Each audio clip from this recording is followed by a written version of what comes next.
So hello, what's up mga ka-uncle? So ayan parang gustong kukunin ng anak ko yung ating camera. So excited din siya kasi nagsama tayo ulit at nagkita kami ulit mga ka-uncle, no? Yan ang pagkikita namin na nakaka-touch talaga sobra. Sobrang saya ko dyan mga ka-uncle. Pero sa sobrang ngiti ko na yan mga ka, sa sobrang saya ko ay parang bubuhos na yung aking mga luha sa sobrang tuwa ko.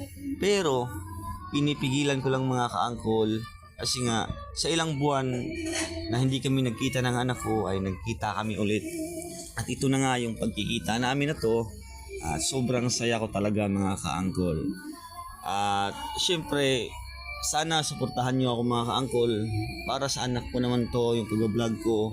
Hindi para sa sarili ko kundi para sa anak ko, para sa pamilya ko, para sa lahat. Kita niyo naman, nagahayong anak ko, ngumiti. Sobrang sarap sa pakiramdam na nakita mo yung anak mo na ngiti. Kahit tingnan mo, antok na. Pero sa sobrang na-miss ko yung anak ko mga ka-uncle. Parang gusto ko nang mag-banding kami ng banding. Kita niyo naman, yung anak ko, gusto niya kunin yung cellphone mga. Kaya, yan.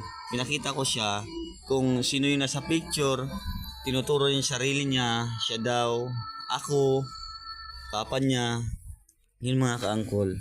Kita nyo naman. Sobrang saya ko dyan. Sobrang sarap sa pakiramdam na makasama yung anak mo in how many months hindi kami nagkita kasi nga ito lang broken family kami kaya ganyan yung nangyari.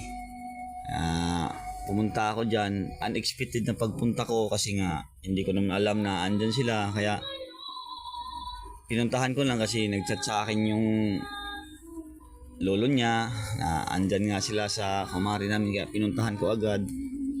Yun na yung pagpunta ko dyan na sobrang saya ko kasi nakita ko ulit yung anak ko. At yan na mga ka-uncle, gustong gusto niya talaga na mag-cellphone siya. Siya yung hawak kasi gusto niya mag-selfie. Ang cute na pagngiti ng anak mo na ganyan, di ba?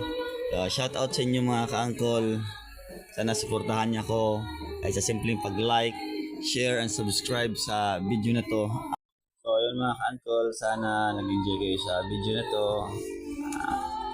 Maraming salamat sa panonood mga ka-uncle. I love you all. Bye bye.